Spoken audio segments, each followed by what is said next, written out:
from fulfilling their particular mission as initiates in the Western world. And I could go into a lot of detail about that, but it doesn't really pertain to what I'm talking about tonight, except for the fact that because they were unable to fulfill their missions, these previous initiates. I mean, one particular one comes to mind as a person by the name of Caspar Hauser, and he was when he was born. As a child, he was put into a solitary confinement and never even saw a human being at all until he was 18. And so he was stunted, and he couldn't fulfill his mission as an initiate of the Western world. So Steiner had to do a lot of, shall we say, cover a lot of ground that had not been covered by these previous initiates who had been, as I said, thwarted. The point about Steiner is that he was not thwarted because he was very powerful. In fact, the secret brotherhoods who knew about his coming incarnation said that there was no way they could stop him because he was too powerful, and they would get to Steiner through his students. I mean, they would try to upset everything through working on his students and his followers, in Germany at that time, Switzerland, and they succeeded very much so. But that's another story. So the thing about Steiner, he couldn't spend as much time as he wanted on talking about, lecturing and writing books about karma and reincarnation, but he didn't leave us enough for us to go on. And he wrote this 8 volumes of on karma, called Karmic Relationships, which I recommend highly. And of course the book Life Between Death and Rebirth, and he's got various other titles on karma and reincarnation. But that's the point I really want to make tonight, because we all have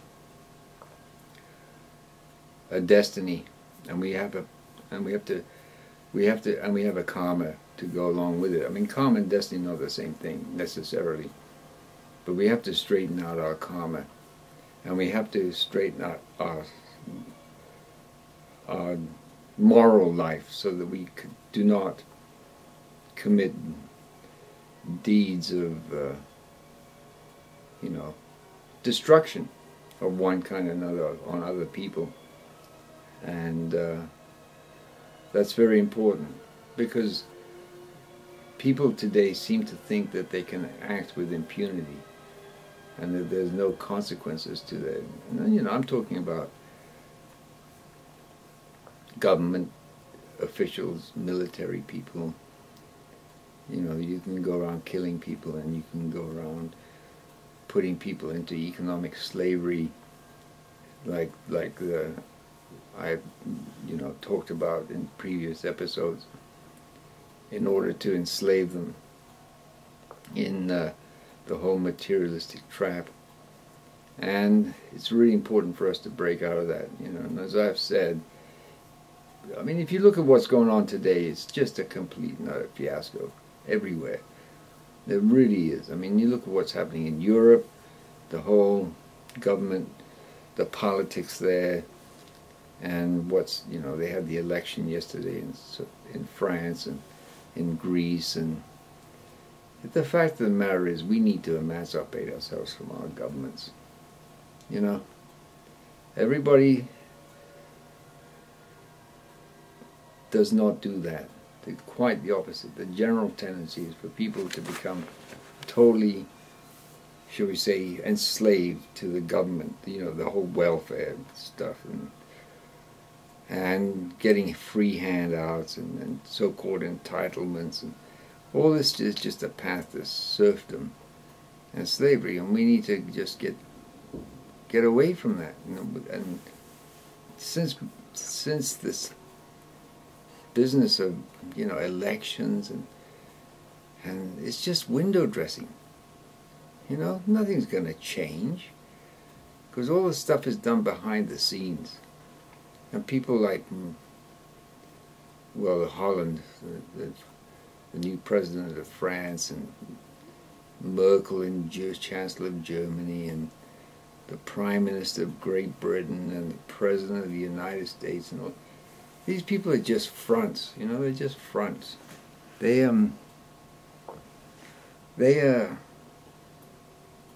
take orders. You know, it's like that great line from Bob Dylan. The masters make the rules for the wise men and the fools. But it's all right, Ma, I can make it. So, and my whole thing in this Mobuku Chronicles is to, you know, keep a kind of an eye on what's going on in terms of the politics and the economy and the finances and the whole.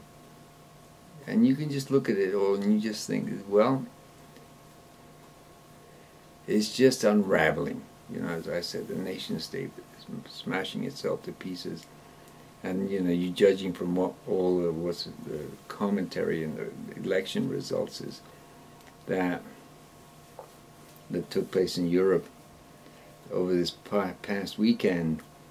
Everybody wants to go back to the nation.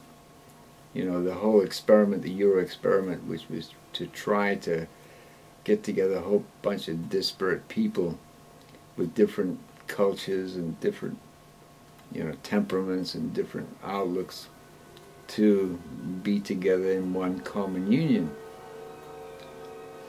And it failed. And it's failed not because the ideal is, you know, the ideal is wrong. Not at all. It's failed because they try to put old wine into new wineskins, and it doesn't work. And of course, future episodes of the Mobuku Chronicles is going to talk about this new wine to put into the new wineskins, and so that we can get this whole political social arrangement straightened out to benefit everybody, which of course is being powerfully. I mean, what's happening is essentially that the threefold social organism wants to come into being. I mean, that is essentially what is happening. It wants to be manifest in the real world, the so-called real, the physical world of men and women. And it's being thwarted. The main reason, obviously, is that the power elites do not want to relinquish their control. And they're fighting tooth and nail to prevent that from happening. But the fact of the matter is they're just fighting a losing battle. And no matter how long it takes to unfold, and it will take several years to unfold, the whole chessboard, the geopolitical chessboard is being rapidly changed right before our very eyes. And this whole idea of one, you know, new world order is just, it's just completely a pie in the sky. Simply because the Russians and the Indians and the Chinese and the Brazilians and well, they don't want any part of the Anglo-American axis. You know, they've had enough of it. They've been abused for so long by the, as I said, the hegemony of the dollar and the banking ruling criminal elite. And they've been exploited and abused for so long. And well, with what the federal government did recently, you know, I think it was in March, when they started outright economic warfare on Iran with this whole SWIFT. You know, SWIFT is this banking procedure. You know, SWIFT is like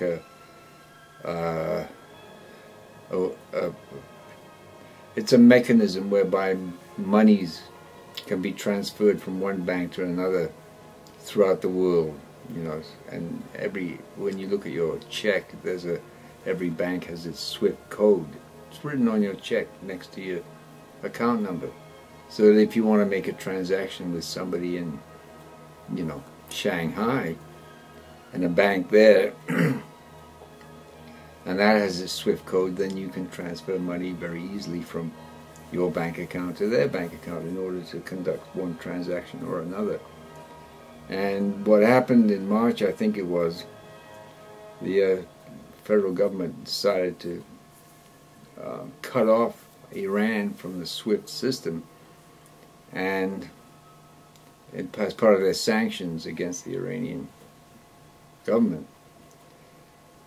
And what happened was it just backfired. I mean, now let's talk about Brazil, Russia, India, and China setting up their own SWIFT system, their own banking system, to do their own clearing of the banking, you know, money's floating around in terms of doing different kinds of deals and with each other. They're just going to opt out of the whole dollar system. So the dollar's days are numbered. For that reason, in addition to the other reasons, its days are numbered. And so, you know, what Jim Willey said in his latest report is that